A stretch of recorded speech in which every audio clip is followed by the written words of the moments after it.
Like I mentioned in a former video lesson, not all browsers support all video formats. To optimize compatibility, it'd be nice to provide more than one version of a media file. So for example, you can include a WebM video and an MP4. With these two, you know that any browser should support at least one of these for most web browsers.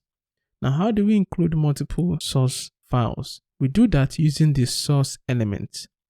Now, this is a little bit different from our original video element tag. The source attribute is taken out, and now we have a source tag that points to a source. Now we have a type attribute.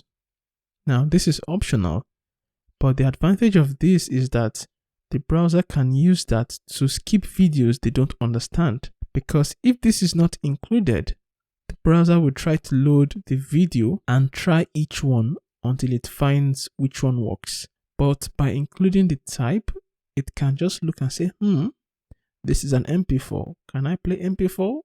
If it can't, it doesn't bother trying to play it. Now, generally, using MP4 and WebM should give you a wide coverage of browsers, and you shouldn't have any issue once you have these two formats available.